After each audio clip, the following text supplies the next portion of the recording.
We are all into this world, and 24 hours of our life is completely going into the building of this dunya.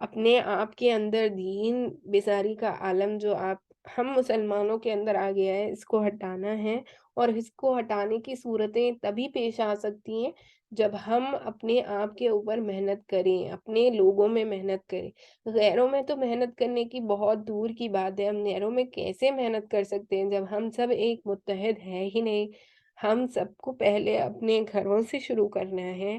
اپنے آپ کے اندر تبدیلی لانا ہے، ہمیں اپنے گھر والوں کے ساتھ گفتگو کرنی ہے، دینی گفتگو، یعنی کہ آپ اپنے گھر کا ماحول ایسا بنائیں کہ آپ تعلیم کرنے والے بنیں، احادیث نبوی صلی اللہ علیہ وسلم پڑھیں، قرآن شریف کو ترجمے کے ساتھ پڑھیں، حدیث کی کتابوں کا اپنے گھر میں پڑھنے کا ماحول بنائیں۔ جس سے ہوگا یہ، آپ صحابہ اکرام کے جو زندگیوں کو جب پڑھیں گے نا، جب آپ کے بچے، آج جو ہے ہم دیکھتے ہیں ہمارے بچے سارے یوٹیوب کے مرید بن چکے ہیں۔ یہ غلط نہیں ہوگا بولنا کہ وہ سب یوٹیوب کے مرید بن چکے ہیں نا۔ آپ دیکھیں دنیا بھر میں کہیں چلے جائیں، بچوں کو دیکھیں، سب یوٹیوب پہ بزی ہیں، اور مائیں باپ جو بھی کہیں سب ان کو دے دیتے ہیں فون، اور بس وہ ان سے غافل ہو جاتے ہیں کہ ارے چلیں ہم ان کو فون دے دیں گے تو یہ ہمیں کام کرنے دیں گے۔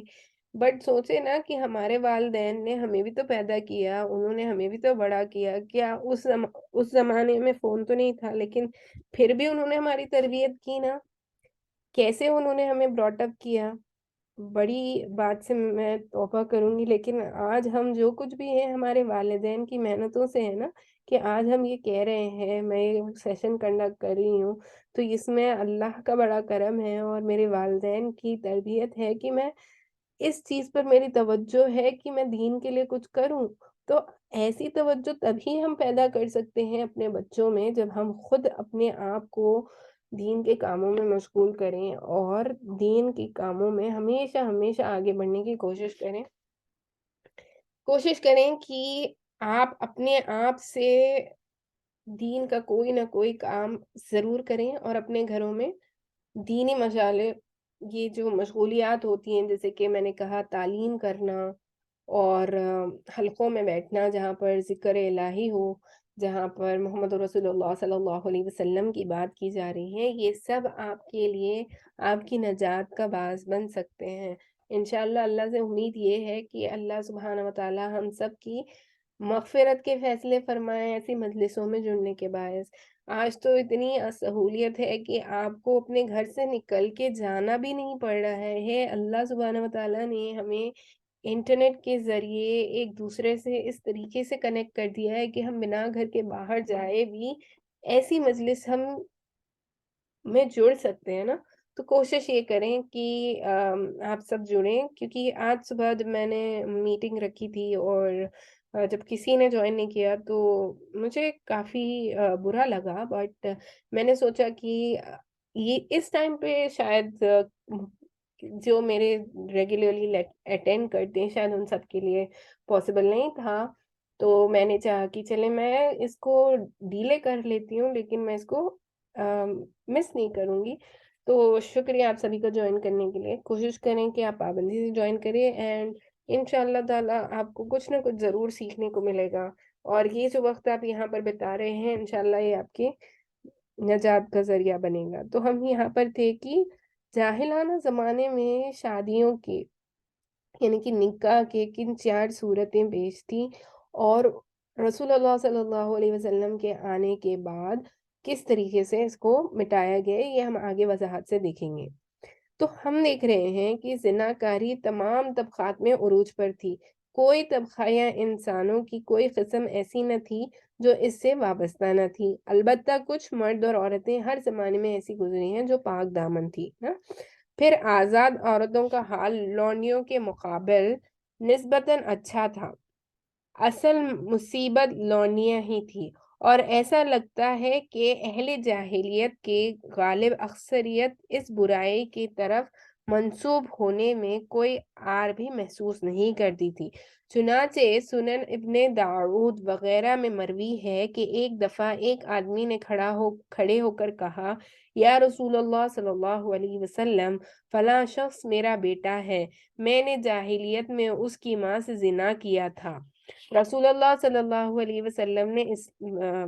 ارشاد فرمایا، اسلام میں ایسے دعوے کی کوئی گنجائش نہیں، جاہلیت کی بات گئی، اب تو لڑکا اسی کا ہوگا جس کی بیوی یا لونڈی ہو، اور زناکار کے لیے پتھر ہے، یعنی کہ سنگباری۔ اسلام میں کیا کیا، جس نے زنا کیا اس کو سنگباری یعنی پتھر مار مار کر فوت کر دیا جاتا ہے نا، یہ اسلامی طریقہ ہے۔ اور حضرت سعد بن ابی وقاص رضی اللہ تعالی عنہ اور عبد بن زما کے درمیان زما کی لونڈی کے بیٹے عبد الرحمن بن زما کے بارے میں جو جھگڑا پیش آیا تھا وہ بھی معلوم اور معروف ہے۔ جاہلیت میں باپ بیٹے کو تو جہالت کے زمانے میں باپ بیٹے کے تعلق بھی مختلف نوعیت کا تھا۔ کچھ تو ایسے تھے جو کہتے تھے ہماری اولاد ہمارے کلیجے ہیں جو روئے زمین پر چلتے پھرتے ہیں، لیکن دوسری طرف کچھ ایسے بھی تھے جو لڑکیوں کو رسوائی اور خرچ کے کچھ خوف سے زندہ دفن کر دیتی تھی، اور بچوں کو فقر و فاقہ کے ڈر سے مار ڈالتے تھے۔ تو ہم دیکھ رہے ہیں کہ ایک طرف ایسا طبقہ تھا جو یہ کہتے تھے کہ ہماری اولاد ہمارے کلیجے ہیں اور جو روئے زمین پر چلتے پھرتے ہیں، دوسری طرف ایسی بھی ایک قوم آپ کہہ لیں یا ایک طبقہ رائج ہو گیا تھا کہ کچھ ایسے بھی تھے جو لڑکیوں کو رسوائی اور خرچ کے خوف سے، یعنی کہ ان کے اندر یہ شرمندگی پیدا ہو جاتی کہ وہ ایک بیٹی کے باپ ہے، تو وہ کیا کرتے کہ فقر و فاقہ کے ڈر سے وہ بچوں کو مار ڈالتے، یعنی کہ اگر لڑکی پیدا ہوتی تو اس کو زندہ دفنا دیتے نا۔ لیکن یہ کہنا مشکل ہے کہ یہ سنگ دلی بڑے پیمانے پر رائج تھی، کیونکہ عرب اپنے دشمن سے اپنی حفاظت کے لیے دوسروں کی بنسبت کہیں زیادہ اولاد کا محتاج تھے اور اس کا احساس بھی رکھتے تھے۔ تو یہ کہنا مناسب نہیں ہے کہ یہ بہت زیادہ لوگوں میں عام تھی، لیکن ایسا ایک طبقہ تھا جو فخر و فاقہ کے ڈر سے اولاد کو مار ڈالتے تھے اور ان کو زندہ دفن کر دیتے تھے۔ جہاں تک سگے بھائیوں، چچیرے بھائیوں اور کنبے قبیلے کے لوگوں کا باہمی تعلق کے معاملے ہیں تو یہ خاصے پختہ اور مضبوط تھے، کیونکہ عرب کے لوگ قبیلے عصبیت کے ہی سہارے جیتے اور اس کے لیے مرتے تھے۔ قبیلے کے اندر باہمی تعاون اور اجتماعیت کی روح پوری طرح کار فرما ہوتی تھی، جسے عصبیت کا جذبہ مزید دو آشتہ رکھتا تھا۔ در حقیقت قومی عصبیت اور قرابت کا تعلق ہی ان کی اجتماعی نظام کی بنیاد تھی۔ وہ لوگ اس مثال پر اس کے لفظی معنی کے مطابق عمل پیما تھے کہ اپنے بھائی کی مدد کرو، خواہ ظالم ہو یا مظلوم۔ تو یہ ایک طبقہ تھا جن کے پاس یہ عام تھا کہ وہ اپنے بھائی کی مدد کرنے پر آمدہ ہوتے تھے، چاہے وہ ظالم ہو یا مظلوم۔ اس مثال کے معنی میں ابھی وہ اصلاح نہیں ہوئی تھی جو بعد میں اسلام کے ذریعے کی گئی، یعنی ظالم کی مدد یہ ہے کہ اسے ظلم سے باز رکھا جائے۔ البتہ شرف و سرداری میں ایک دوسرے سے آگے نکل جانے کا جذبہ بہت سی دفعہ ایک ہی شخص سے وجود میں آنے والی قبائل کے درمیان جنگ کا سبب بن جاتا ہے۔ تو آپ دیکھ رہے ہیں کہ کس طریقے سے اس زمانے میں جنگیں بھی ہوتی تھی ایک دوسرے سے، عورتوں کی وجہ سے، یا عورتیں کس طریقے سے دوسروں سے تعلق رکھتی تھی اور زنا کس طریقے سے عام تھا۔ تو خلاصہ یہ ہے کہ اجتماعی حالت ضعف و بیسارتی کی پستی میں گری ہوئی تھی۔ جاہل جو تھے اپنی